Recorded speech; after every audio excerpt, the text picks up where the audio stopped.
অর্চনা আর সিমরান গরিব পরিবারের দুই মেয়ে।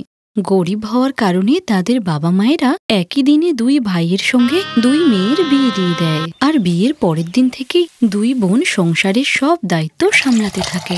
দিদি, আমি তো ভীষণ খুশি আমাদের দুই বোনেরই বিয়ে একই বাড়িতে হয়েছে। আগের মতো আমরা এখনো একসঙ্গে থাকবো। হ্যাঁ বোন, আমাদের দুজনকে কেউ আলাদা করতে পারবে না। দুই বোনই গল্প করতে করতে হাসি খুশি বাড়ির সব কাজ করে নিত। আর তাদের দুজনকে এত হাসি খুশি দেখে তাদের শাশুড়ি কুন্তী দেবী ভাবল, একই মায়ের পেটের দুই বোনকে বৌমা করে নিয়ে এসে খুব সমস্যায় পড়লাম। যখনই দেখো তখনই বকবক করছে। এভাবেই কিছুদিন কাটার পর একদিন সিমরান তার দিদিকে বলল, দিদি, আজকে অমনের অফিসে পার্টি আছে, তাই আমিও সঙ্গে যাচ্ছি। তুমি একাই আজ বাড়ির কাজ করে নিও। ঠিক আছে, তুই পার্টি এনজয় কর, আমি করে নেব। সিমরানের চলে যাওয়ার পর রান্নাঘরে এঁটো বাসন পড়ে থাকতে দেখে কুন্তী দেবী ভাবল যে এটাই সঠিক সময় দুই বোনের মধ্যে ঝগড়া লাগানোর। তাই সে বড় বৌমার কাছে গিয়ে বলল, আরে বড় বৌমা, দেখো তো সিমরান এঁটো বাসনগুলো ফেলেই চলে গেছে। এখন তুমি একা রান্না করবে, বাসন মাজবে, আর কত কিছু করবে। মহারানী তো পার্টিতে গিয়ে নাচানাচি করবে। আরে ও চাইলে তো তোমাকেও সঙ্গে নিয়ে যেতে পারতো, তা করলো না। মা, ও তো দেওরের সঙ্গে অফিসের পার্টিতে গেছে, ওখানে আমি কি করব? হ্যাঁ ঠিক আছে ঠিক আছে, ওর হয়ে কথা না বলে এখন কাজ করো। কুন্তী দেবীর এইসব কথা দুটি বোনই এক কান দিয়ে শুনে অন্য কান দিয়ে বার করে দেয়। তবে কিছুদিন কাটার পর অমনের চাকরি চলে যায়। আর 3 মাস কেটে যাওয়ার পরেও সে কোথাও চাকরি পায় না। আর বাড়ির সমস্ত দায়িত্ব বড় ছেলে অশোকের কাঁধে আসায় একদিন সিমরান অর্চনার কাছে গিয়ে বলল, দিদি, আমার শ্যাম্পু শেষ হয়ে গেছে, কিছু টাকা দেবে আমাকে? শ্যাম্পু আনবো। সিমরান, তুই আমার শ্যাম্পুটা ইউজ কর। আমার কাছে আর পয়সা কোথায়, সবই তো সংসার চালাতে চলে যায়। আমার তো নারকেল তেলটাও ফুরিয়ে গেছে, তাই বাধ্য হয়ে সর্ষের তেল মাখতে হচ্ছে। এরপর সিমরান মন খারাপ করে চলে যায়। আর কুন্তী দেবী অর্চনাকে বলে, আমার বড় ছেলেটা কাজ করে ক্লান্ত হয়ে যাচ্ছে, আর ওই মহারানীর শ্যাম্পু দরকার। এত শখ যখন নিজে কাজ করে না কেন?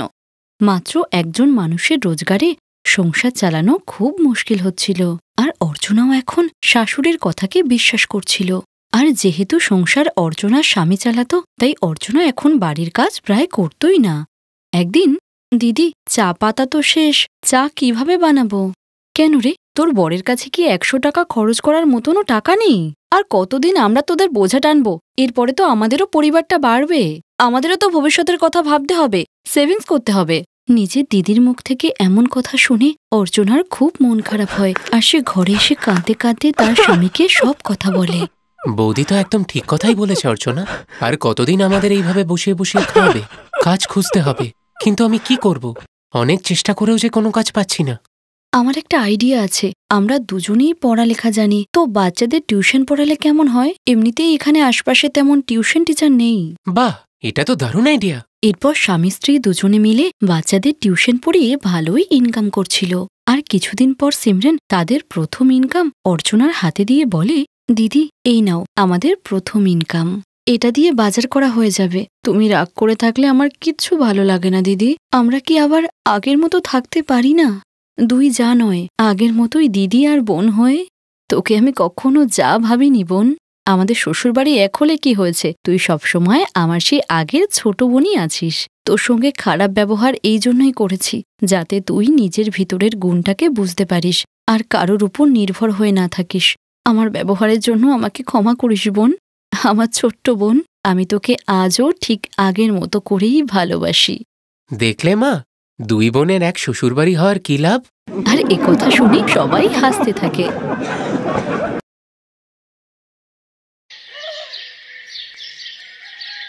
সুনীতি অবশেষে বাড়িতে ওর আর বিরাজের প্রেমের সম্পর্কটা বলেই দিল। বিরাজ আজ ওর বাবার সাথে সুনীতির বাড়িতে কথা বলতে আসবে। সুনীতি আর ওর বোন রেশমি কিচেনে দুজনে মিলে খাবার রেডি করছিল। কিছুক্ষণ পর বিরাজ ওর বাবার সাথে ওদের বাড়িতে আসে। সুনীতির মা আশা দেবী হলে বসে বিরাজ আর ওর বাবার সাথে গল্প করছিলেন। এর মাঝেই সুনীতি আর রেশমি ওনাদের জন্য খাবার নিয়ে বাইরে আসে। সুনীতি হরিশবাবুর পাছন। আরে বাহ, শিক্ষা দীক্ষা তো তোমার খুব ভালোই দেখছি। বিরাজ, বলতেই হচ্ছে তোমার পছন্দের দাম আছে। পছন্দ না হয়ে যাবে কোথায় আঙ্কেল, আমার বোন যে লাখে একটা। হ্যাঁ, সে তো তুমিও কিছু কম নয় মা। পুরো নিজের দিদির প্রতিচ্ছবি। প্রশংসা তো আপনারও করা উচিত আঙ্কেল। আপনাকে দেখে মনেই হয় না যে আপনারা তো একটা বড় ছেলে আছে। কি ভালো করে মেনটেন করেছেন আপনি নিজেকে। হ্যাঁ, সে তো ঠিক। এই তুমি জানো, যখন স্কুলে পেরেন্ট টিচার্স মিটিংয়ে আমি ওনাকে নিয়ে যেতাম, সবাই ভাবতো আমি বাবাকে নয়, বাবার বদলে দাদাকে নিয়ে এসেছি। একদম ঠিক আছে দাদা, আসলে রূপ দেখে বয়সের বিচার করতে নেই। আচ্ছা, আপনার যদি আমাদের সুনীতিকে পছন্দ হয় তাহলে আজকেই আশীর্বাদটা সেরে নেওয়া যাক। হ্যাঁ হ্যাঁ, নিশ্চয়ই নিশ্চয়ই। দুই পরিবার মিলে ওদের আশীর্বাদটা সেরে ফেলে। তারপর 3 মাস পর ওদের বিয়ের লগ্ন ঠিক হয়। এই 3 মাসের মধ্যে দুই পরিবার বিয়ের কেনাকাটা এবং অন্যান্য নানা প্রসঙ্গে একে অপরের সাথে দেখা করতেই থাকে। আর এইভাবে দেখা সাক্ষাৎ করতে গিয়েই সুনিতার বোন রেশমি ওর শ্বশুরের ওপর মন দিয়ে বসে। আর বিয়ের 3 দিন আগে রেশমি হরিশবাবুকে একান্তে ডাকেন। কি হলো রেশমি মা, তুমি আমাকে এখানে ডাকলে কেন? আমি আপনার ছেলে বা মেয়ে নই। এখন থেকে আপনি শুধু আমাকে রেশমি অথবা ডার্লিং বলবেন। এর মানে? মানে এটাই যে আমি আপনাকে ভালোবেসে ফেলেছি। আমি আপনাকে বিয়ে করতে চাই। পাগল হয়ে গেছো নাকি? কিসব বলছো তুমি? তোমার আর আমার বয়সটা দেখেছো? এটা কোনো মজা নয়। আর আপনারা আমার বয়সের পার্থক্য যাই হোক না কেন, আমার তাতে কোনো যায় আসে না। যাই হয়ে যাক না কেন, আপনাকে আমায় আপন করতেই হবে। এ কখনোই সম্ভব নয়। আর তুমি যদি আবার এই সমস্ত কিছু ভাবো, তাহলে এই কথাটা আমি তোমার মাকে আর দিদিকে জানিয়ে দেব। হরিশবাবু ওখান থেকে চলে যান। তখনই রেশমি একটা ছুরি বের করে আর নিজের হাত কেটে ফেলে। হরিশবাবু ওকে হসপিটালে নিয়ে যান। ডক্টর ওর চিকিৎসা তো করে দেয়, কিন্তু আত্মহত্যার মামলা বলে উনি আগে পুলিশকে ফোন করে দেন। জ্ঞান ফেরার পর রেশমি পুলিশকে বয়ান দেয়, ইন্সপেক্টর, আমি আত্মহত্যা করতে চাইনি। আমি আসলে ফল কাটছিলাম আর তখনই ছুরিটা হাত থেকে স্লিপ করে যায়। পুলিশ বিষয়টা ছেড়ে দেয়। তারপর হরিশবাবুর সাথে রেশমি বাড়ি ফিরে আসে। আর বাড়িতে এসেও সবাইকে একই বাহানা বলে। তারপর বিয়ের রিচুয়াল চলাকালীন রেশমি হরিশকে বিয়ে করার জন্য রাজি করিয়ে ফেলে। আর বিয়ের দিন বিরাজ আর সুনীতির বিয়ে হয়ে যাওয়ার পরে রেশমি ওখানে কনে সেজে চলে আসে। বিয়ের কাজ শেষ হলো। নতুন স্বামী স্ত্রীকে সবাই আশীর্বাদ করুন। দাঁড়ান পুরোহিত বাবু, এই মণ্ডপে আরও একটা বিয়ে হওয়া বাকি আছে। এটা তুই কি বলছিস? আর তুই এরকম কনের বেশে এসেছিস কেন? কারণ আমিও আজকে আমার ভালোবাসার সাথে একই মণ্ডপে বিয়ে করব। হরিশবাবু ওখানে বরের বেশে এসে হাজির হন। সুনীতি, বিরাজ আর আশা দেবী সমস্ত কিছু দেখে অবাক হয়ে যান। সমস্ত আত্মীয় স্বজনরা ওদের নিয়ে কথা বলতে থাকে, কিন্তু রেশমি কারোর কথায় পাত্তা না দিয়ে ওই মণ্ডপেই হরিশবাবুর সাথে বিয়ে করে নেয়। আশা দেবী নিজের মেয়ের এরকম আচরণে ভীষণ রেগে যান আর উনি রেশমির সাথে সমস্ত সম্পর্ক ভেঙে দেন। সুনীতি বিয়ে করে বিরাজের সাথে ওদের বাড়িতে এসে পৌঁছায়। আর এসে দেখে রেশমি হাতে বরণডালা নিয়ে ওদের স্বাগত জানায় আর ওদের বলে, দাঁড়াও বৌমা, এই বাড়িতে এখন তোমার শাশুড়ি মা আছে যে তোমাকে বরণ করে তুলবে। এই সমস্ত কি আজেবাজে কথা? সরে যা আমার রাস্তা থেকে। আমি তো তোর মুখও দেখতে চাই না আর তোর সাথে আমি একটা কথাও বলতে চাই না। সেটা তো তোমার ব্যাপার, কিন্তু নিয়ম মতো এখন আমি তোমার শাশুড়ি মা আর তোমার শ্বশুরের বউ। রেশমি ওদের বরণ করতে শুরু করে, কিন্তু বিরাজ রেগে গিয়ে হাত দিয়ে সেই বরণডালা ছুঁড়ে ফেলে দেয়। অনেক নাটক করেছো তুমি। আমি জানি না এই সমস্ত কিছু কিভাবে হয়ে গেল, কিন্তু তুমি কখনোই আমার মায়ের জায়গা নিতে পারবে না। নিজের মায়ের সাথে কিভাবে কথা বলছো তুমি বিরাজ? ও এখন থেকে তোমার মা, বুঝতে পেরেছো? আমি একে আমার শাশুড়ি মা হিসেবে মানি না।